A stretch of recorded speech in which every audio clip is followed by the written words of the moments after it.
പാനൂർ തൂവക്കുന്നിൽ തിരുമനായെ കണ്ട് ഭയന്നോടുന്നതിനിടെ കിണറ്റിൽ വീണ മരിച്ച 4ാം ക്ലാസ് വിദ്യാർത്ഥിയുടെ പോസ്റ്റ്മോർട്ടം ഇന്നാണ്. തലശ്ശേരി ജനറൽ ആശുപത്രിയിലാണ് മരിച്ച ഫസലിന്റെ പോസ്റ്റ്മോർട്ടം നടക്കുക. കൂട്ടുകാർക്കൊപ്പം കളിക്കുന്നതിനിടെ നായയെ കണ്ട് ഓടിയപ്പോഴാണ് അപകടമുണ്ടായത്. അതിന് കണ്ട് ഓടിച്ചിട്ടാണ് പേടിച്ചിട്ടാണ് കിണറ്റിലേക്ക് ചാടിയത് വീണത്. അങ്ങനെയാണ് നമ്മളെ അഭിപ്രായം. എന്നുവെച്ചാൽ നമ്മൾ ആരും കണ്ടിട്ടൊന്നുമില്ല. ഇത്ര മണിക്കൂർ കഴിഞ്ഞാൽ എന്ത് ചെയ്യാച്ചാണ് നമ്മൾ ഇത് സംഭവം കണ്ടത്. ഇതിൽ വീണതെന്ന് ആർക്കും തിരിഞ്ഞിക്കില്ല. ഈ കിണറ്റിൽ ഉണ്ടോ ഇല്ലയോ എന്നൊന്നും തിരിഞ്ഞിക്കില്ല. വെള്ളത്തിൽ അടിച്ചു നോക്കുമ്പോൾ വെള്ളം കലങ്ങിക്കില്ല, ഒന്നുമില്ല. എല്ലാവരും നായകളെ കൊണ്ടുള്ള പുറത്ത് പോകാൻ പറ്റാത്ത കുലത്തിലാണ് ഉള്ളത് നായകളെ കൊണ്ട്. അത് കുട്ടികൾ മദർസെല്ലാം പോകുന്ന കുട്ടികളെല്ലാം വണ്ടിയിലാക്കിയിട്ടാണ് കൊണ്ടുപോകുന്നത് ഇവിടുന്ന്. അരുൺ പൂപ്പറമ്പയുണ്ട് കണ്ണൂരിൽ നിന്നിന്റെ കൂടുതൽ വിവരങ്ങളുമായി. അരുൺ, ഇപ്പോൾ ഈ തെരുവുനായെ കണ്ട് ഭയന്നോടുന്നതിനിടെയാണ് കുഞ്ഞിന്റെ മരണം സംഭവിച്ചതിന് പോസ്റ്റ്മോർട്ടം നടപടികൾ ഇന്നുണ്ടാകും എന്ന് പറയുന്നു. ഈ വിഷയം അത് തെരുവുനായ ശല്യം, അതിനെക്കുറിച്ച് നാട്ടുകാർ പരാതിപ്പെടുന്നുമുണ്ട്. എന്താണ് മറ്റു വിവരങ്ങൾ?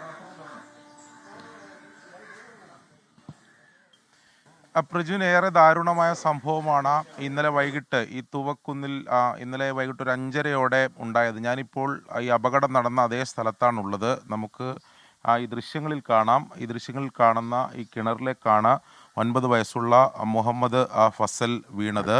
ഇതിന് തൊട്ട് സമീപം, അതായത് ഒരു 300 മീറ്റർ അകലെ ആണ് ഈ കൂട്ടുകാരൊപ്പം ഫസൽ കളിച്ചുകൊണ്ടിരുന്നത്. കളിച്ച് പിന്നീട് വീട്ടിലേക്ക് മടങ്ങുന്നതിനിടെയാണ് ഈ തെരുവ് നായ്ക്കളെ കണ്ട് ഭയന്ന് പരിഭ്രാന്തിയോടെ ഈ കൂട്ടുകാരും അതോടൊപ്പം തന്നെ ഫസലും അതിനൊപ്പം ചിതറി ഓടുകയായിരുന്നു.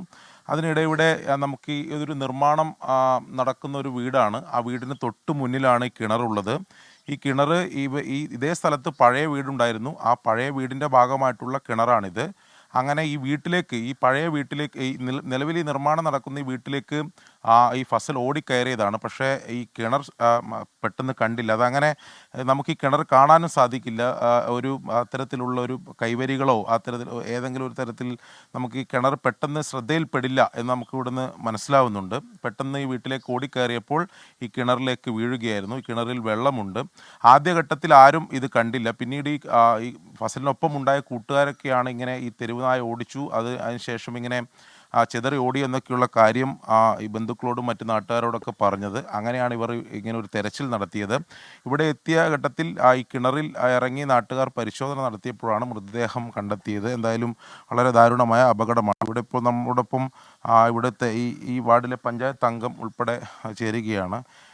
എന്താണ് ശരിക്കും ഈ തെരുവുനായ ശല്യം ഇവിടെ സ്ഥിരമായി ഉണ്ടാവാറുണ്ടോ? തെരുവുനായ ശല്യം സ്ഥിരമായി ഉണ്ടാകാറുണ്ട്. അപ്പം ഈ പ്രദേശം, ഈ ചേലക്കാട് തൂവക്കുന്ന് പ്രദേശങ്ങളിൽ മുഴുവനായും തെരുവുനായ ഉണ്ട്. അപ്പോൾ നമുക്ക് ഇതിനെതിരായിട്ട് നമുക്കൊന്നും ചെയ്യാൻ പറ്റുന്നില്ലല്ലോ. നമുക്ക് നിയമപരമായിട്ടൊന്നും ചെയ്യാൻ പറ്റുന്നില്ല. ആ ഒരു ബുദ്ധിമുട്ടുണ്ട്. എന്നാലും നമ്മൾ പഞ്ചായത്തിൽ നിന്ന് ABC പദ്ധതി എന്ന് പറഞ്ഞിട്ട് നമ്മൾ ഫണ്ട് അടക്കുന്നുണ്ട്. നായ്ക്കളെ കണ്ടോടി തന്നെയാണല്ലേ കുട്ടി? അതെ, നായ്ക്കളെ കണ്ടോടി തന്നെയാണ് മറ്റു ഒന്നിച്ചുള്ള കുട്ടികൾ പറയുന്നുണ്ട്. അങ്ങനെ ദാരുണമായ ഒരു സംഭവമല്ലേ? വളരെ ദാരുണമായ സംഭവമാണ്. ഇന്നലെ വൈകുന്നേരം 5:30 മണിയോട് കൂടിയിട്ട് ആണ് ഈ കുട്ടി ഈ കിണറ്റിലേക്ക് വീഴുന്നത്.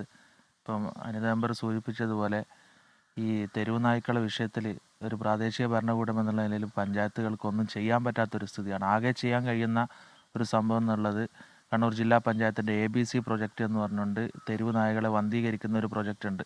ആ പ്രൊജക്റ്റ് തന്നെ പലതവണ ഈ കുന്നോത്തോർമ്മ പഞ്ചായത്തിൽ ഞങ്ങൾ നടപ്പിലാക്കിയിട്ടുണ്ട്. പക്ഷേ ഇവിടെ വ്യാപകമായ അങ്ങനെ പ്രശ്നമുണ്ടോ? അതെ, തീർച്ചയായും. ഇവിടെ ഈ പഞ്ചായത്ത് പരിധിയിൽ നിന്നല്ല, ഈ പാനൂർ മേഖലയിലാകെ തെരുവ് നായ്ക്കളുടെ ശല്യം വളരെ രൂക്ഷമാണ്. അങ്ങനെയാണ് ഒരു കുട്ടിയുടെ ജീവൻ തന്നെ വിലപ്പെട്ട ഒരു ജീവൻ നഷ്ടപ്പെടാൻ കാരണം ഇത് തന്നെ.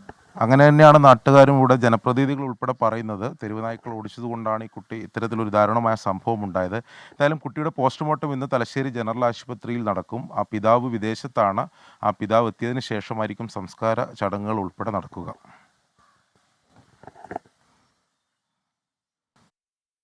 അരുൺ പൂപ്പറമ്പയാണ് കണ്ണൂരിൽ നിന്ന് വിശദാംശങ്ങൾ നൽകിയത്. എന്തായാലും ഇത് വളരെ സങ്കടകരമായ വാർത്ത തന്നെയാണ്.